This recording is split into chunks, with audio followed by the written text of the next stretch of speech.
감사와 은혜로 하나님께 영광을 돌리라. 오늘 귀한 말씀을 함께 나누려고 합니다.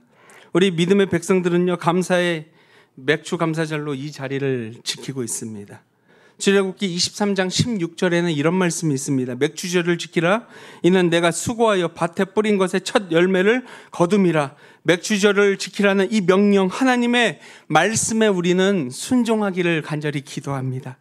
하나님께서 맥주절을 지키는 자에게 복을 주신다고 말씀하셨어요. 왜 그런가요? 주님의 약속이기에 우리는 믿을 수밖에 없는 것입니다. 7월 첫 주를 맥주절로 지키는 것은 한국 초기교회의 결정과 믿음의 올바른 전승을 따르는 것입니다.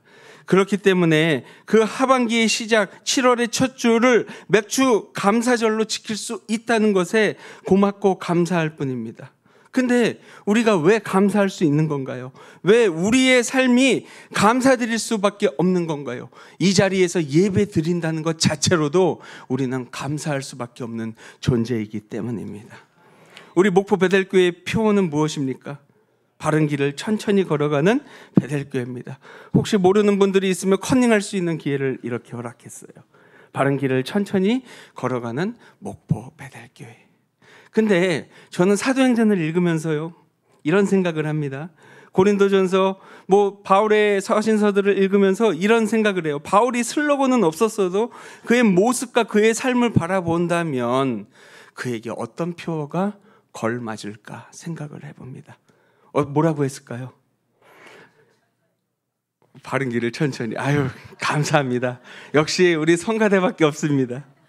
근데 아마도 바울이 표가 있고 슬로건이 있더라면 이러지 않았을까요? 오직 예수, 목숨 걸고 복음만 전하세. 이런 류의 슬로건이 있지 않을까라는 생각이 듭니다. 오직 예수, 목숨 걸고 복음만을 전하자. 자기 자신의 말씀을, 자신의 삶을 표해서 이렇게 슬로건을 지지 않았을까 생각을 합니다. 근데요, 그런 그도요, 자신의 연약함을 알고 있었어요. 자기 자신을 깨지기 쉬운 질그릇에 비유하고 있습니다. 그리고 예수 그리스도의 복음을 금과 은 같은 보배로 비유하고 있어요.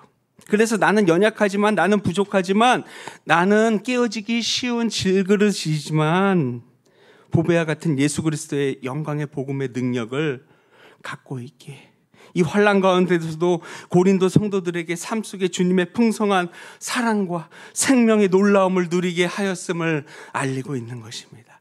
자신에게도 시련과 고난을 극복하고 믿음으로 예수를 전하는 그 선교의 사역이 고난이 아닌 하나님의 놀라운 고백으로 나아감을 이야기하고 있는 것입니다.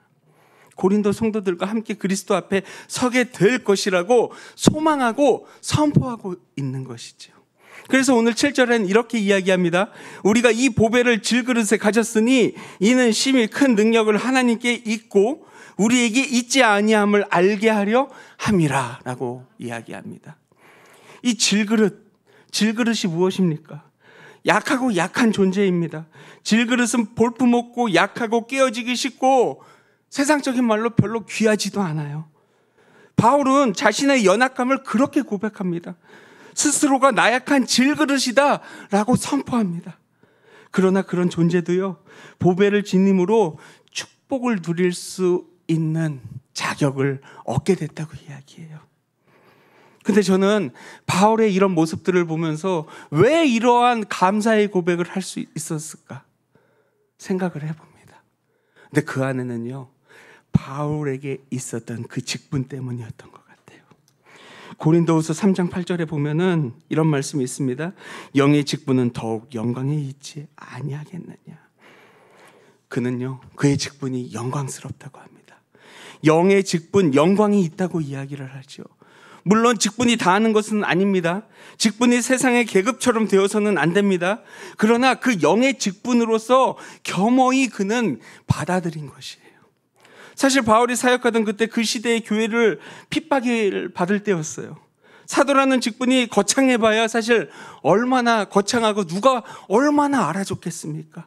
사람들이 보기에는 그냥 별 볼 일 없는 그런 직분이었어요. 이름뿐이었습니다.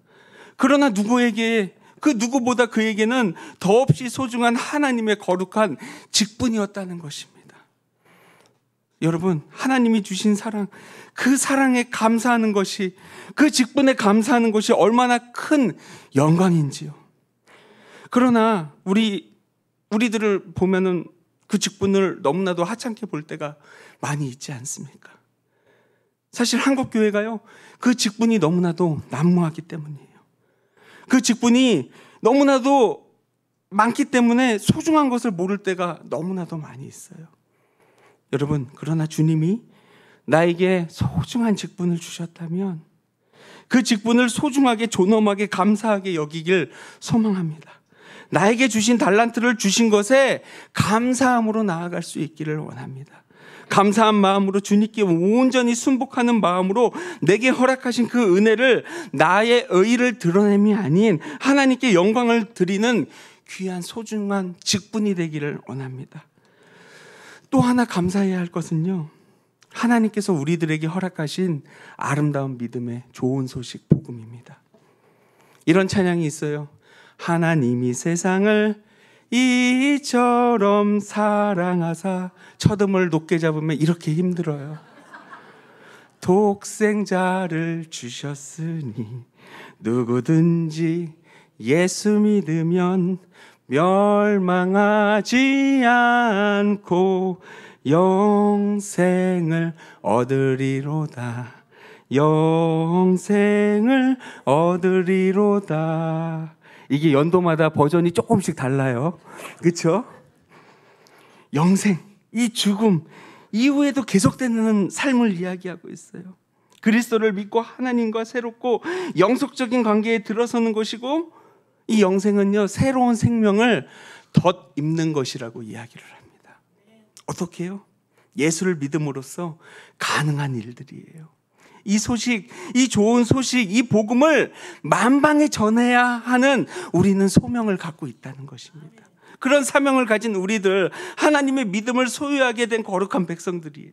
그 믿음으로 인해서 거룩한 법에 예수 그리스도를 알았다는 것만큼, 또한 그 예수 그리스도가 나의 질그릇 속에 들어오셔서 내가 그런 존재가 될 수 있다라는 특권을 얻은 것이 얼마나 감사한지요.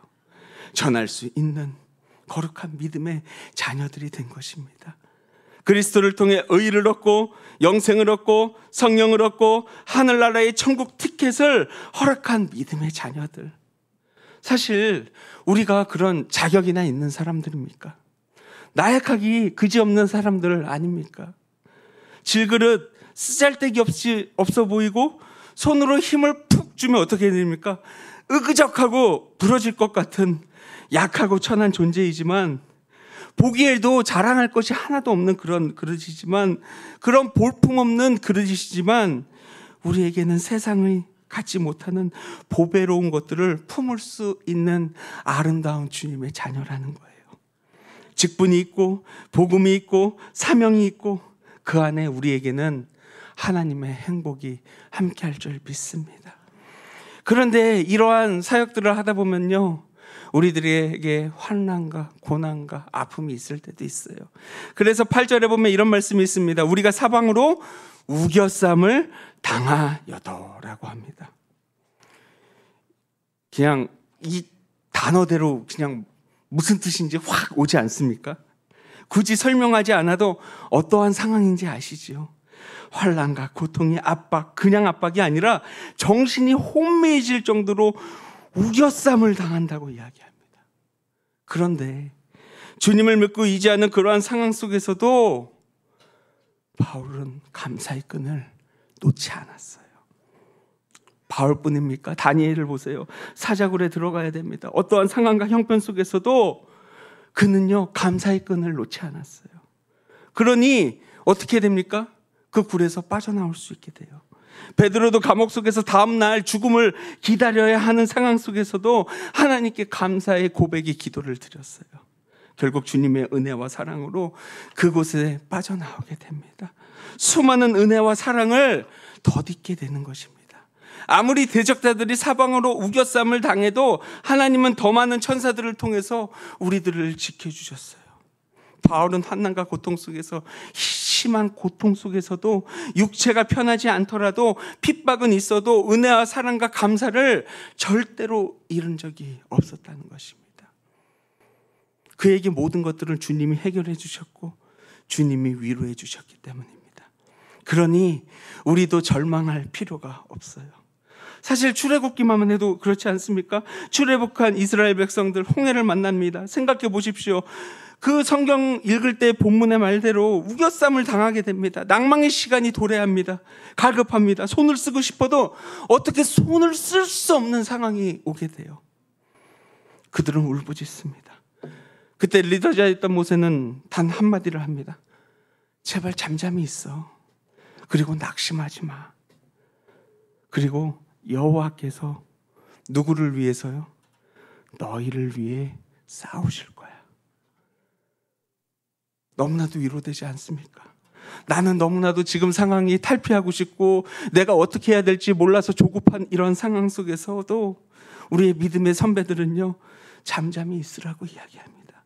그리고 낙심하지 말라고 우리의 마음을 쓰다듬어 주고 있어요.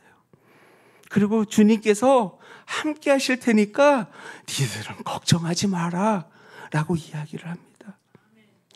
이런 고백은요, 하늘의 기적을, 하나님을 믿고 의지할 때 나올 수 있는 아름다운 고백입니다. 보호자가 되시는 주님을 믿고 의지할 때 그 힘과 저력은 튀어나올 수가 있는 거예요. 박해를 받아도 버린 자 되지 않고 거꾸러뜨림을 당해도 망하지 않는다고 이야기를 합니다. 우리에게 주신 감사가 그런 감사가 아닐까요? 믿음의 자녀들은 핍박을 받아도 버림은 받지 않습니다. 믿음의 자녀들은 어려움과 환난과 고난이 있더라도 주님께서는 우리를 버리지 않으십니다. 그것이 하나님의 방법이에요. 하나님의 감사를 받은 자, 은혜를 받은 자들은 행동 하나하나도 다릅니다. 우리가 잘 아는 스데반 기억하십니까? 사실 죽음을 당할 때 제일 힘든 고문 중에 하나가 뭐냐면 돌에 맞아 죽는 거래요. 죽음 중에 가장 가혹한 죽음 중에 하나일 것입니다. 그런 순간에도 대적자들에게 핍박을 받아도 사망이 아닌 하나님의 영원한 생명을 얻게 됩니다. 그것이 하나님의 방법이고, 심지어 그는요, 돌로 나를 치는 자들을 걱정하고 그 영혼을 주님께 의탁하며 죽는 모습을 보이고 있었어요. 여러분, 그동안 우리가 어떤 일이 있을 때 진정으로 기도해 보셨습니까? 우리가 어떤 일이 있을 때 무릎 꿇고 기도해 보셨습니까? 우리가 어떠한 일이 있을 때 목숨 걸고 하나님께 매달려 보셨습니까? 아니란 지식과 지혜로 생각만 했지, 머릿속에 상상만 했지, 정말 진중히 하나님께 물어는 보셨습니까? 주님, 힘들어요 하고 징징 짜기만 했지, 울기만 했지, 주님의 바짓가랑이를 잡고 매달려 보셨습니까? 제단에 나와 눈물로 기도하셨습니까? 지금 이 순간 절실히 기도하십니까? 저는요, 이 시간 진실로 주님께 매달려 기도하는 우리 목포 베델교회 성도님들이 되시기를 소망합니다. 그 시간은요, 바로 이 시간, 그리고 이 시간부터 시작될 줄 믿습니다. 여러분, 환난을 당하면 우리는 어떻게 합니까? 절망하죠. 답답한 일을 당하면 낙심을 합니다. 그럴 때 우리가 해야 할 일은요, 하늘 아버지를 바라보며 간구해야 합니다. 저는 이런 실언과 걱정들을 하는 모습, 우리 성도님들을 바라보면 참 이런 생각을 할 때가 종종 있어요. 야, 이 사단이라는 녀석은 참으로 부지런한 놈이구나. 사단은요, 잠도 자지 않고 어떻게 하면 우리를 꼬꾸라지게 하고 우리 교회를 꼬꾸라지게 만들려고 합니다. 사단의 영은요, 거짓의 영이에요. 선동을 통해 사람들에게 악한 감정을 품게 합니다. 교회에 여러 가지 문제들이 일어날 때 사단은 역사하고 있어요. 근데 누가 묻습니다. 목사님, 이 모든 것들을 어떻게 우리가 분별할 수 있습니까? 라고 저에게 묻습니다. 그때 저는요, 한 가지 이야기를 해줍니다. 만약 이것이 사단의 영인지 하나님의 영인지 분별하는 방법은 사람들의 말 속에 이간질을 시키면 그건 분열의 영이라고 이야기를 합니다. 악한 영은요, 악한 영 스스로가 움직이지 못해요. 우리 사람들을 도구로 사용하는데 그 언어와 모습이 교회를 나누게 하는 것이에요. 나누게 하고 교회를 분열시키고 파당을 만들면 그것은 사단이 악한 영향을 끼치는 거예요. 문제의 본질을 감추고 거짓 소문으로 위장을 하면은 그것은 사단의 영인 것입니다. 이제 그 위장과 거짓에 속지 마시기 바랍니다. 그러나 성령의 영은요, 분열이 아닌 하나가 되게 합니다. 아픔이 아닌 기쁨으로 만들게 됩니다. 본질이 무엇인지를 알게 해요. 그래서 사단의 악한 영이, 분열의 영이 나에게 다가온다 할 때 우리는 이런 기도를 하면 돼요. 주님께서 알려주신 기도를 하는 것입니다.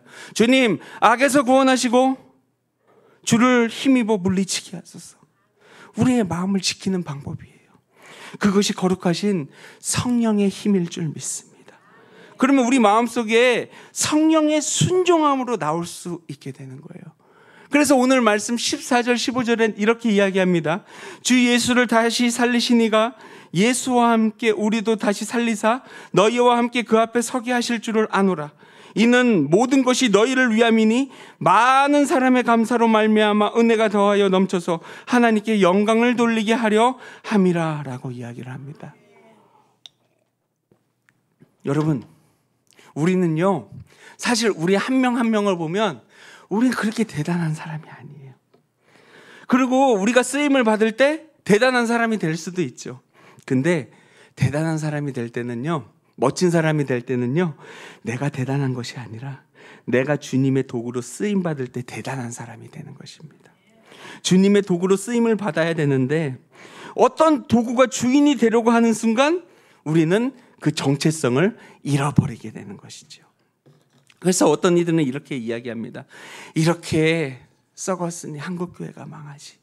교회가 이러면 안 되지. 근데 저는 그럴 때 이야기합니다. 그런 이야기를 하실 때 먼저 예배를 사모하시기 바랍니다. 먼저 기도하세요. 그 입으로 감사를 먼저 고백하세요. 감사로 말미암아 은혜가 넘치는 순간 하나님께 영광을 돌릴 수 있게 되는 것입니다. 예전에 한 권사님께서 목사님 어떻게 하면 감사를 할 수 있습니까?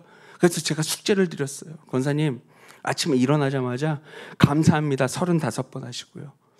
점심에 식사하시고 나서 감사합니다 거울 보시면서 35번을 또 이야기하세요. 그러면 몇 번 합니까? 70번이요. 몇 번 남았습니까? 30번이요. 주무시기 전에 침대 위에서 감사합니다 30번을 이야기하고 주무세요. 그러면 권사님의 삶이 바뀔 것입니다. 근데 그 권사님이요, 그렇게 딱 한 달 했더니요, 그 다음부터 얼굴의 빛이 달라져요. 생기가 돕니다. 왠지 아세요? 입에는 권세와 능력이 있다고 했잖아요. 내 입으로 감사합니다, 감사합니다, 감사합니다 하니 말이 시가 되는 거예요. 그냥 그동안 불평과 불만이었던 나의 모습과 행동이 내가 입으로 고백하니까 그냥 자연스럽게 내 몸이 감사로 변하게 되는 모습을 진짜로 봤습니다. 여러분, 감사로 말미암아 은혜가 넘치는 순간 하나님께 영광을 돌릴 수 있는 믿음의 자녀가 되는 것입니다. 바울은 고난과 죽음의 위협 앞에서 믿음을 지키며 복음을 증거했어요. 왜 그럴까요? 그의 마음속에는 우러나오는 감사가 있었기 때문입니다. 바울은요, 적재자들로부터 시기와 모함을 당합니다. 분열의 아픔을 당합니다. 그러나 그는 자신의 직분을 맡기신 것에 감사하며 자신의 사역들을 온전히 감당했어요. 왜 그런 줄 아십니까? 내 자신은 대단한 그릇이 아니라 질그릇 같으니 하나님께서 함께 하신다는 사실을 그는 알고 있었기 때문입니다. 그래서 고난과 모함과 오해를 무릅쓰고 죽기 살기로 사역을 했던 거예요. 그리고 자신이 당하는 고난과 수고가 고린도 교회의 교인들에게 유익이 되는 그 순간들이 너무나도 기뻤던 거예요. 그러니 사랑하는 여러분, 우리들의 허락하신 그 모든 것에 감사할 수 있는 저와 여러분들이 되길 원합니다. 바울의 인내와 소망을 본받기를 바랍니다. 그리고 그 믿음과 소망으로 행할 때 주님의 풍성한 사랑이 우리들 마음속에 가득 차기를 간절히 기도합니다.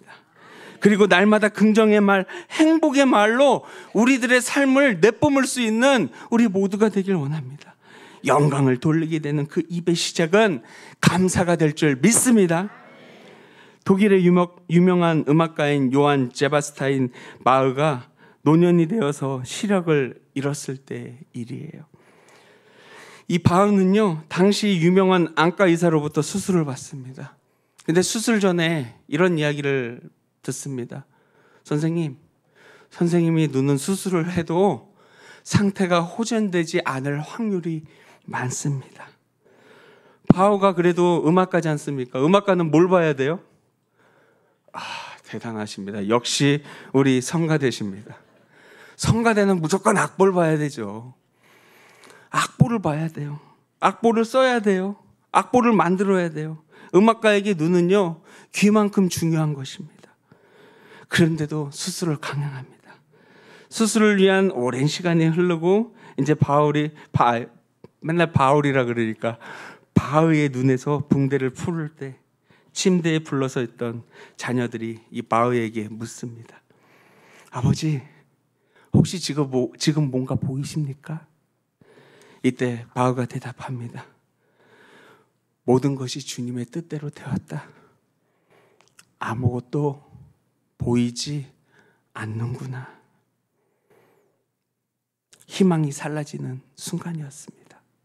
앞으로 영원히 볼 수 없다는 사실에 그 가족들은 큰 슬픔에 잠겼습니다. 그런 바흐가 오히려 자녀들을 위로했어요. 그리고 도리어 하나님께 감사의 찬송을 부릅니다. 주님, 감사합니다. 보이지 않게 되었어도 하나님을 찬양할 수 있는 이 삶을 주심에 너무나도 고맙고 감사합니다. 그리고 감사의 찬송을 불렀어요. 그리고 탄생한 곡이 바로 찬송가 145장 오 거룩하신 주님입니다. 이 찬송가 145장 3절에는요 이런 가사가 있어요. 나 무슨 말로 주께 다 감사드리랴. 끝없는 주의 사랑 한없이 고마워. 보잘것없는 나를 주의 것 삼으사 주님만 사랑하며 나 살게 하소서라는 이 감사의 고백이 그의 심중에서 나오게 된 것입니다. 이 감동적인 감사 찬양은요, 불행을 딛고 선 이 바흐의 믿음과 승리의 아름다운 계가가 되는 것입니다. 여러분, 멋지지 않습니까? 정말 세상을 풍미했던 한 음악가가 눈이 보이지 않는 상황 속에서도 음악가로서의 그 생명이 끝나는 순간까지도 하나님께 감사를 드릴 수 있다는 것, 그리고서 내가 할 수 없는 상황이 됐음에도 정말 하나님께 영광을 돌릴 수 있는 더 아름다운 곡이 만들어졌다는 사실, 이 모든 것이 하나님의 은혜일 줄 믿습니다. 여러분, 우리는 질그릇이에요. 질그릇이니까 감사할 수 있는 겁니다. 여러분, 김치나 간장은요 절대로 금그릇에 담지 않습니다. 질그릇에 담아야 제맛이 나요. 질그릇은요 화려하지 않습니다. 그렇지만 묵묵히 제 몫을 다하는 질그릇은요 하나님이 보시기에 아름다운 그릇이에요. 저는 우리 목포 베델교회 성도님들이 멋진 금그릇이 되기를 원하지 않습니다.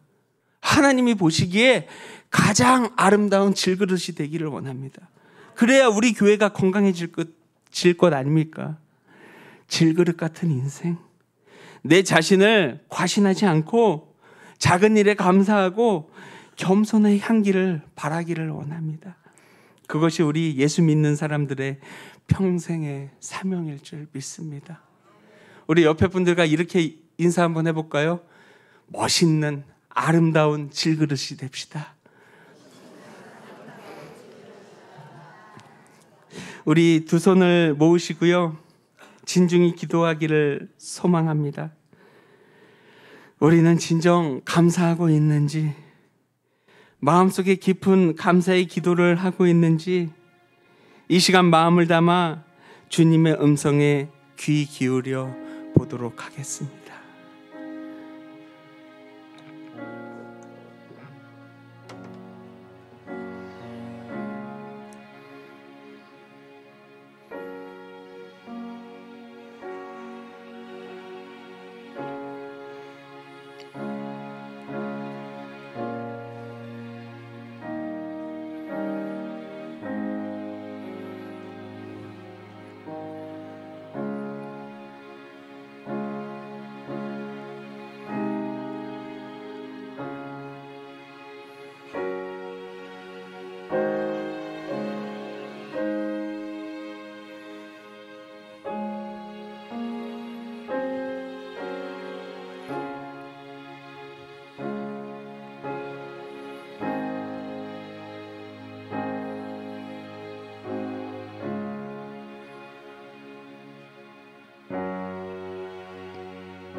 우리의 모든 것들을 아시는 주님, 이제 주님께서 원하시는 마음을 알게 하여 주시옵소서. 감사. 이제는 마음속에 흘러나오는 기쁨의 감사가 흘러넘치는 우리가 되게 하소서. 말씀과 찬양과 기도가 절로 흘러나오는 믿음의 자녀들이 되기를 소망하오니 주님, 우리와 함께하여 주소서. 예수 그리스도 이름으로 기도드립니다. 아멘.